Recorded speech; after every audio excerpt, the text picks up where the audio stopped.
اب اس مہینے میں جو سب سے بڑی غلطی امت کرتی ہے، جو ایک بدعت کو منایا جاتا ہے، اس حد تک منایا جاتا ہے، اس حد تک تیاریاں ہوتی ہے کہ ایسی تیاریاں شب قدر کی بھی نظر نہیں آتی، وہ ہے شب برات کو منانا۔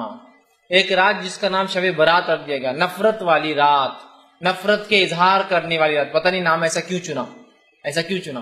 اور پہلے تو حال یہ تھا کہ شب برات کے بارے میں جب کہا گیا بھائی ایسا نام کیوں رکھا برات، نفرت کی رات، نفرت کے اظہار کی رات، جب عقل میں آ رہے بات تو صحیح ہے، یہ نام غلط دیکھا فوراً نام چینج کر دیا، اب نیا لائے۔ قرآن سے ثابت ہے یہ رات، کیا اس کا نام ہے لیلۃ مبارکہ۔ ایک زمانے تک تو براتی تھا، آج بھی برات ہے، لیکن اب لوگ جب دلائل مانگ رہے ہیں تو دلیل نہیں لالی، بولے یہ رات کیا ہے، لیلۃ مبارکہ ہے۔ اور اس کو پھر سورہ دخان کی آیت نمبر 3 سے ثابت کیا جاتا ہے، سورہ نمبر 44 آیت نمبر 3 سے، کہ جو ہے انا انزلناہ فی لیلۃ مبارکہ انا کنا منذرین، ہم نے اس قرآن کو مطلب ایک لیلۃ مبارک رات میں اتارا اور ہم اس رات بڑے بڑے فیصلے کرتے ہیں۔ یہ بات لا کر فٹ کر دی گئی۔ آئیے اب شب برات کے بارے میں کیا صحیح اور کیا غلط وہ میں آپ کے سامنے رکھنے کی کوشش کرتا ہوں۔ سب سے پہلے انشاءاللہ عزیز ہم دیکھیں گے کہ شب برات کے اندر کیا چیز ہے جو صحیح ہوتی ہے، جو صحیح ہے اس کے بارے میں، اور باقی سب غلط پہ دیکھیں گے۔ 15 شعبان، چونکہ شب برات 15 شعبان کا تھی اس لیے میں نے شب برات کا لفظ استعمال کیا، ویسے 15 شعبان کی کیا فضیلت آتی ہے وہ میں آپ کے سامنے رکھ دیتا ہوں۔ تو یہ فضیلت ماہ جو ہے شعبان کی بھی فضیلت میں شامل ہو جائیں گی، یہ فضیلت بھی شعبان کی فضیلت میں آپ شامل کر لیجئے۔ اس کی جو فضیلت حدیث میں آتی ہے کیا ہے، 2 روایتیں اس تعلق سے صحیح آتی ہیں، اس رات کے تعلق سے، جس کو ہم عام زبان میں برات کہتے ہیں، لیکن یہ 15 شعبان ہے، اس کا برات نام یا لیلۃ مبارکہ رسول اکرم صلی اللہ علیہ وسلم سے ثابت نہیں ہے۔ تو 15 شعبان کی کیا فضیلت آتی ہے حدیث میں رکھتا ہوں آپ کے سامنے، صحیح سند سے روایت ثابت ہے، آپ نے فرمایا اور کہا اللہ تعالیٰ شعبان کی 15ویں رات کو اپنی مخلوق کی طرف نظر رحمت سے دیکھتا ہے۔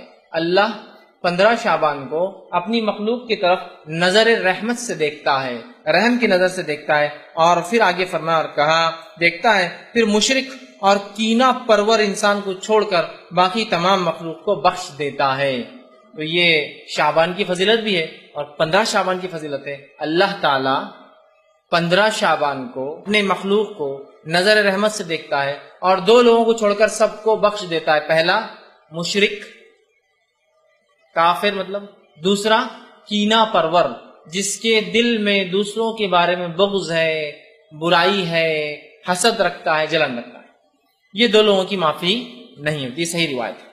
دوسری حدیث اس طرح سے آتی ہے، اور جو ہے وہ حدیث اس طرح سے ہے کہ علامہ ناصر اللہ البانی نے اس کو جامع صحیح الجامع کے اندر روایت کیا کہ حدیث کے الفاظ اس طرح، بے شک اللہ تعالیٰ شعبان کی 15ویں رات کو اپنے بندوں پر رحمت سے نظر ڈالتا ہے، پھر مومنوں کو معاف کر دیتا ہے، کافروں کو ڈھیل دیتا ہے اور کینہ پرور لوگوں کو چھوڑ دیتا ہے، یہاں تک کہ اپنے دلوں سے کینے کو نکال دے۔ تو کیا ہوتا ہے 15 شعبان کو؟ پہلا، اللہ مومنوں کو معاف کر دیتا ہے، کافروں کو ڈھیل دے دیتا ہے کہ اگلے سال تک مہلت ہے، اور اس کے بعد کینہ پرور لوگوں کو چھوڑ دیتا ہے، بازو رکھ دیتا ہے جب تک کہ وہ اپنے کینہ سے توبہ نہ کر لے۔ تو یہ ہوتا ہے، اور یہ 2 صحیح روایتی آتی ہے 15 شعبان کی فضیلت میں۔ اب بتائیے اس میں کہیں نماز کا تذکرہ ہے، کہیں روزے کا تذکرہ ہے؟ روزے تو آپ ہمیشہ رکھتے ہیں، نماز تو ہر رات پڑھتے اللہ کے رسول، تو یہاں بولنے کی ضرورت ہی نہیں۔ اور شعبان میں تو آپ خاص روزے رکھتے ہیں، ہے نا، رات کی عبادت تو آپ سال بھر زندگی بھر کرتے تھے، وہ بھی اب بولنے کی ضرورت نہیں۔ لیکن کیا صحابہ نے اس رات کو خاص منایا اور عبادت کی؟ رسول اللہ نے تو ہمیشہ ہی کیا، تو لہٰذا کوئی خاص اس رات کو تو ثابت نہیں کر سکتا، لیکن کوئی یہ بول سکتا ہے نا نہیں ہمیشہ کرتے تھے، مطلب اس رات بھی کرتے تو ہم بھی کر رہے ہیں۔ تو صحابہ نے کیا خاص کیا؟ نہیں، تو ہم خاص نہیں کر سکتے۔ یہ 2 روایتیں یاد رکھیے اس تعلق سے صحیح آتی ہیں۔